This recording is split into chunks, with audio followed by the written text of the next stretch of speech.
Somebody said like this, marriage life is like a walk in the park, but it's a Jurassic Park.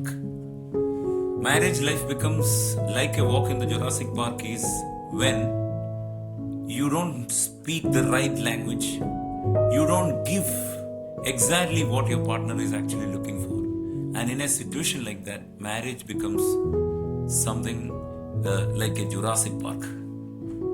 We need to understand, if you pay dollars in a hotel in Japan, it has no value. If you spend Indian rupee, in an American hotel, it has no value. What I'm trying to say is that you should spend the right currency at the right place. You need to show your love to your wife in the right time, in the right way. I am like this, I'm not going to change, I cannot change. This is my language, this is the way I express my love, will not work. Your wife or your husband is born and brought up in a family which is not, your family. Somewhere else, a different culture, different parents, different priorities, different level of spirituality. And when you come together, you need to understand what is the kind of love, what is the kind of love language, love expression your partner is actually seeking for. And you need to give that.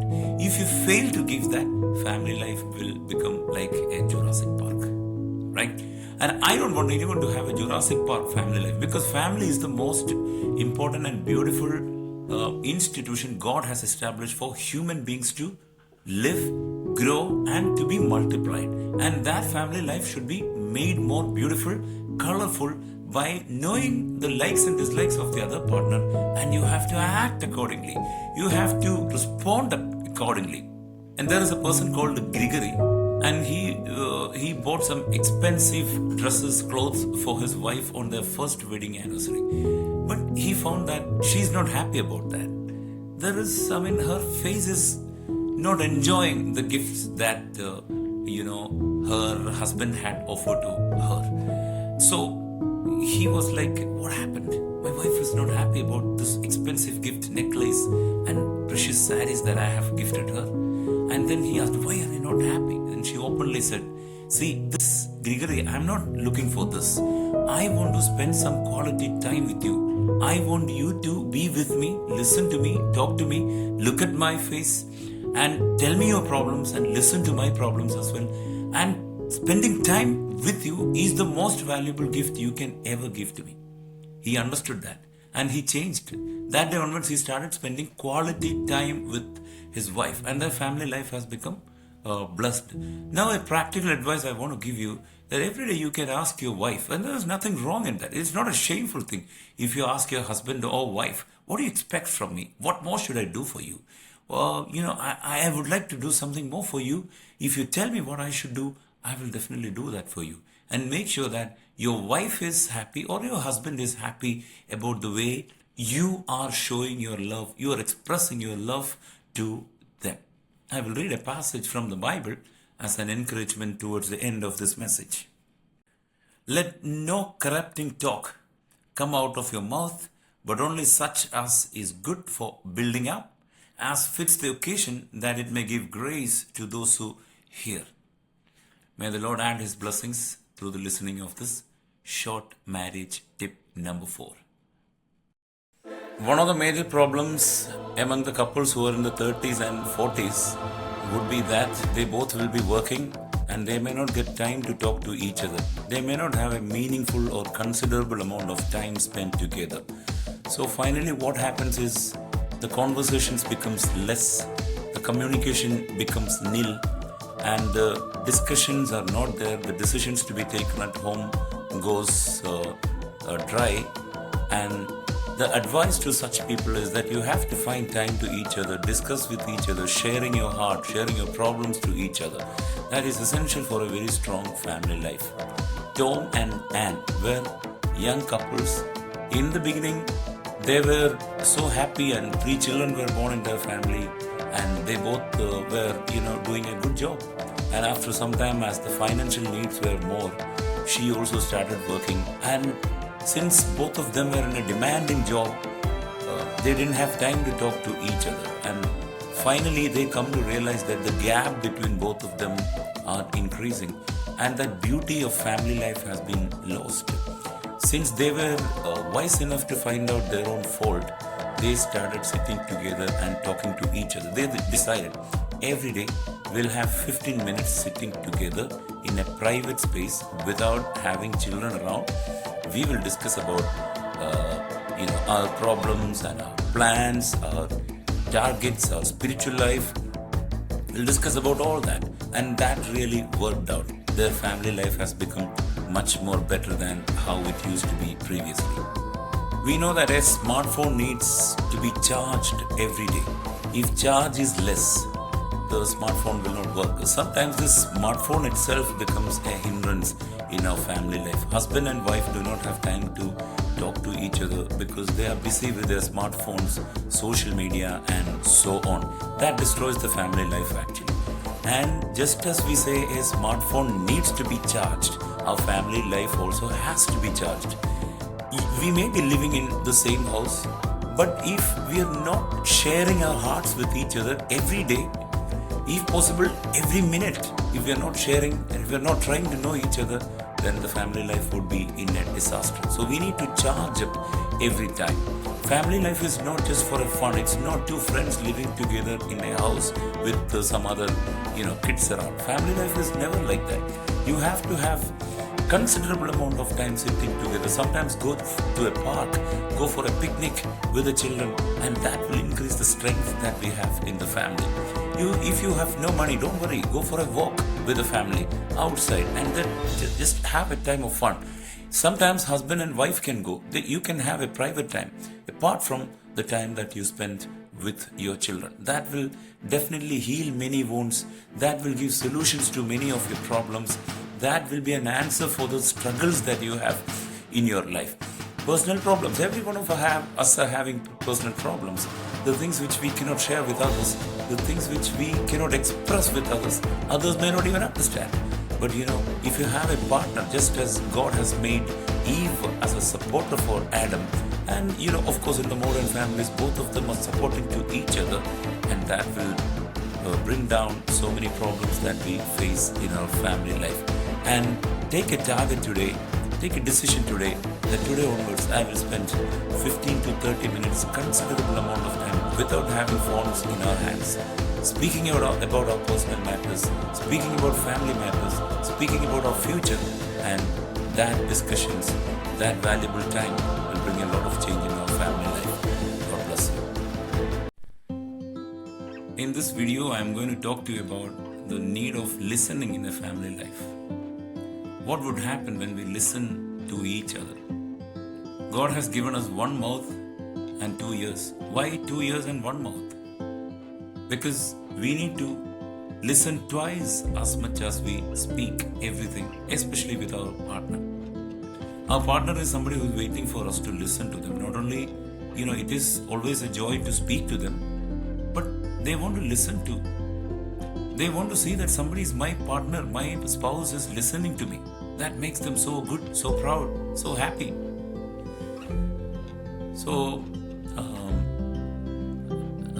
in the Bible, in the book of James, it says you need to be quick to listen and slow to speak or slow to get angry. And sometimes women generally speak too much and men generally do not speak. But you need to bring a balance in our family where both of them speak equally. Stop and listen. Pause and listen. Allowing others to speak and at the same time listening to the partner.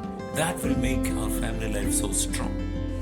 I just want to say one incident where in a family, the wife was always complaining to the husband, you see, you're not listening to me at all. And then even that also he didn't listen properly. Julia is a lady who came to complain about her husband. The name is not original, it's a different name. Julia told me that she had a lot of problems in the office, facing so many tough situations in the office, and she's always trying to tell this to her husband. And he's just listening with half heart and giving some logical ideas, logical explanations to the problems that she's facing in the office. And after a few days, she was just fed up of her husband. And then she was about to break down. And she thought, oh my God, husband is not even listening to me. How much ever I am trying to explain my problems to him, and where else will I go and say, to whom else will I share my complaints, my problems with? And she was trying to explain it with him. He didn't listen properly. And one fine day he understood. He was so wise, and he understood that her wife is almost stopping the way she was talking to him. The number of complaints has become less. And also he found that her body is becoming so weak. She's not eating properly. She's always looking at a far distance and sitting without, having any interest in doing anything. And then he went and slowly sat with her and asked, "Tell me, what's your problem? I will listen to you. Everything you say, I will listen to you." She just opened up a roll of complaints that she was having, the challenges she had in the office. He listened to all that and he said, "I cannot do anything, but I will do one thing. I will hold your hand and I will stand with you. Now I understood what is your problem. I will stand with you. We will pray together." And that day was a fresh day in their family life. She said, "This is the day I was waiting for. How much of a problem I have in my office, I don't care. I have no problem. I will face it, provided if I have a husband who listens to me and understands me." You see, when you listen to someone, the other person is believing that you are understanding their problem. It's easy to give solutions, but it's very difficult to understand the depth of the problem that the other person is going through. So in our family, we'll spend considerable quality time to listen to our partner so that our family life would be better, our family life would prosper in the days to come. And I am sure, I challenge you, and with full assurance I tell you that if you spend some time to listen to your husband, to listen to your wife, keeping everything else aside, your family life would be better.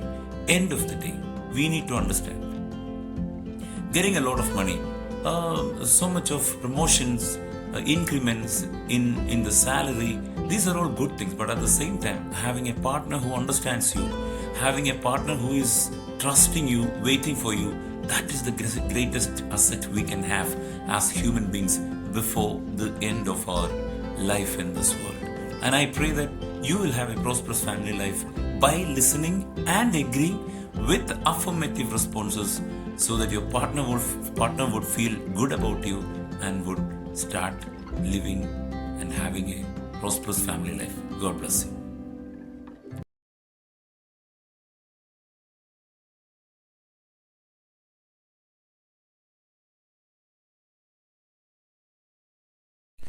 Robert was working in a company with a good amount of income, and he was placed so well. He was one of the main persons in that company. He had a friend in that company who is a girl, and they used to go for coffee. And one day he found that his heart is slowly inclining towards her. Spending time with her becomes, more often, and more time he started spending with her. And then also he understood that even when he's at home, he started thinking about her.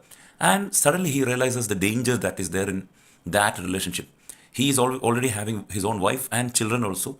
And giving his heart for another lady, or allowing another lady to find nest in his life, is not going to be safe for him, he understood. And what he did is, the very next day he told this to his wife, and he introduced his wife to his friend. And slowly he found that the memories or the thinking about that girl is slowly fading away from his life. This is something important in family life. Anyone can come to your life anytime. You may get attracted to anyone, even if you're a married person. Even if you're a married person. So we need to have a hedge around our mind, our family life. During Nehemiah's time in the Bible, Nehemiah was sad about Jerusalem's situation where there was no walls around. If there is no wall around your property, what will happen? Any enemies can come inside. Any dogs can come inside. It's lying there without boundaries. So we need to have a wall, a hedge around our lives, especially our hearts. You may be a girl or boy, you may be a married man or married woman. We need to have a hedge around our mind so that another person will not come inside of our house, inside of our mind, who is not authorized or allowed to come. The reason I am saying is that every vehicle has got a blind spot where another vehicle will come and the driver will not see that. And this is how a vehicle might come through a blind spot which we will not actually notice. And if we allow that to continue, if we allow that to overtake us, then things will go so worse in our life. There is this passage I want to read from the Bible. Keep your heart with all vigilance. Far from it flow the springs of life. Proverbs chapter 4 verse 23. Now, just a practical advice for you: build a protective wall around your life today. Share your phone passcodes, calendar, or internal thoughts freely with your wife today, and that will help you to have a strong family life. You are canceling any entry, any sort of entry of an enemy into your family life. God bless you. Even if we are married many years before, we still have our own culture, our own practices, our own beliefs, which sometimes our partner may not like completely or agree with completely. But in successful families, they will just keep quiet about that, understanding that, yeah, my wife or my husband has grown up in that culture or that situation. That's why they are like that.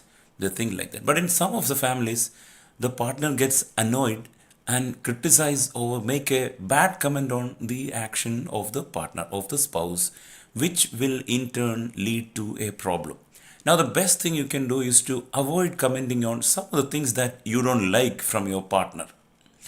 I will tell you a real life story. Sarah was a nice lady, and she found that her husband is working, helping her in the kitchen, cleaning the plates and all. And the way he was keeping the plates after washing was not likely to her. So she came and always started commenting on that. Like, how you're doing it, what is this? This is not the way to do that. How your mother didn't teach you all this good, the best way to keep the plates and all. These plates are becoming dirty again. And such words and such expressions of annoyance to him. And finally what happened, he stopped coming to the kitchen and helping her. And then again she went behind him and asked, why are you coming, why are you not helping me and all. Now, he said, I am not coming because you are not liking the way I am doing anything and you are commenting on that.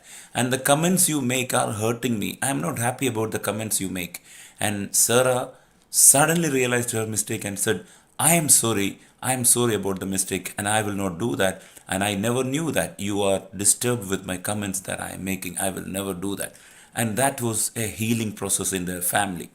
Now we need to understand, we need to show grace over imperfections of our partners. Partners are having imperfections. Human beings, right?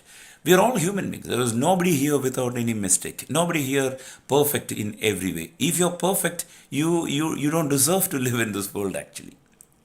We know that in physics we learn in our schools that a magnifying glass, if you keep it for a long time over a plant or a leaf, it will after some time burn off. In the same way, in the family also, if you keep a lens over your husband or wife and finding fault every time, definitely that leaf, that feeble leaf will be ruined. And so we need to have a family life where we don't get into annoyance. We understand their imperfections, we understand their weaknesses, and at the same time, we understand the physical muscle loss that happens in your partner's life. The beauty is slowly fading away, and don't comment on that, criticize on the beauty that is just fading away. Instead, support them. Instead, help them to come up, help them to do exercises and do a better family life. That will make your family life so beautiful. Before marriage, a young man is always yearning, yearn, yearning for his partner, the would-be who is going to come in his life. And same way, a girl also would be waiting. And after the marriage, sometimes what happens is wives spend too much, and that family life becomes, he is yearning for her. Earlier it was YARN, now it is EARN, Y becomes silent. That's just a fun, but at the same time there is a lot of truth behind that. So God bless you. In this video, I want to tell you about the need of prayer in our family lives. And in the book of Ecclesiastes, we see one verse which says, a cord with its three strands will prevail forever. We know that these young girls, they braid their hair. When they braid, it is 3 pieces and it is strong till evening. So if a family is made like this 3 strands, one is husband, another is wife, and the third person is the Holy Spirit or God, if you have, the family life would be prosperous and better. I will tell you the story of one couple, Mary and Tom. Both of them were doing good in their job, and finally one day they lost their job, and it was difficult for them to take care of the family, children, and all other needs, the loans to be paid, and all that. Instead of blaming to each other, what they did is they started sitting together, supporting each other, holding hands together and praying, and they allowed God to take care of their situation. And they knew very well that only God can, find a solution for the problems that they go through. For months they prayed like that. And when all their money that they had in their hands were drained out, God opened new ways for them. How? It is because of their prayers. And in a family life, the strength of a family life, there are many ways we can strengthen the family. One of the best ways to strengthen our family life is to allow God to be in our family. God as the center of our family life.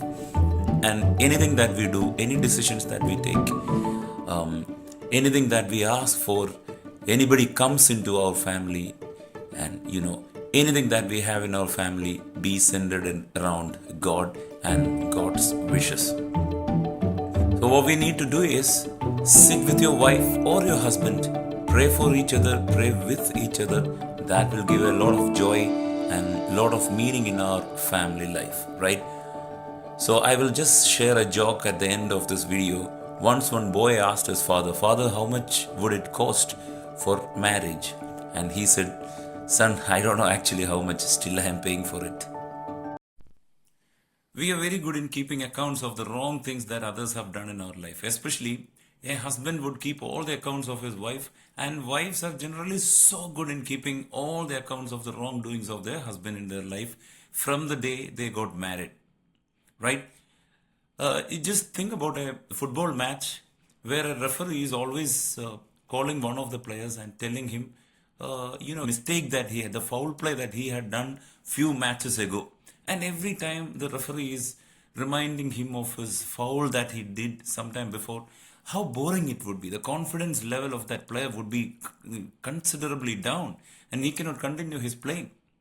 Right? So we have to forget, because Bible says love is kind. Love never keeps account of the old things, old past things. And love is always refreshing and resetting something new. And there is this man going and telling to a counselor, whenever there is a fight between me and my wife becomes historical. And then the counselor asked, what do you mean historical? Maybe hysterical. And then this husband said, no sir, it's not hysterical, it is historical. Because, whenever I say something, she is remembering all the past mistakes of mine, my father, my family members, and she's keeping it all in front of us, and the fight, the fight continues. That's what he meant when he said my wife becomes historical. And this has to stop. Never keep an account of the wrong things that you have done. Once one couple came to me with a family problem. I don't want to mention their name. And the thing is that she was keeping an account of the times where the husband changed the diapers of the child. How many times did he do? How many times did I do? Once they started fighting over this, and the times which the wife did it was much more than the times which the husband did. So it became a big issue in the family. And finally, verbal abuse, and started physical abuse. And finally somebody said, please go and meet me. And they came and meet me. And I found it so funny actually. And I told them, if you love each other, it's not on the basis of the number of diapers or any of those things that you got married. So you have to love each other, knowing each other, and you should not keep an account of all those things. Forget about it. And you need to have an attitude where I will do more. I will do more. Right? And if you have that attitude, then your family life would be much more easier and sweeter. You will be able to enjoy your family life. And I will read a quotation at the end of this small video. Forgive a past offense today. If you catch yourself bringing up old mistakes during a disagreement, stop and hit reset button. So every time you keep the account of the things that your wife has done or your husband has done from the day you got married, you stop it, refresh it. You don't eat yesterday's food. You don't try to wear a dress that you were wearing yesterday if there is an important party today, important function today. So forget about all the things that happened in the past. As I told you earlier, love never keeps the account of the old doings. And I pray that you will be able to forget and forgive the past plus forget the past. Therefore, you will have a beautiful, productive, joyful family life. May God bless you. Marriage life is like a car in which you are giving accelerator to its floor and then trying to start the car. What will happen? The car will skid and you won't have a safe journey. You will be in danger. But at the same time, you give the accelerator normally and how much ever is needed. Before that, turn on the car and trying to have a smooth ride, smooth drive. It's going to be possible, and you can have a safe journey. Sometimes in married life, what we do is because of our anger, frustration and all, we try to pressurize the accelerator so hard and finally accident happens.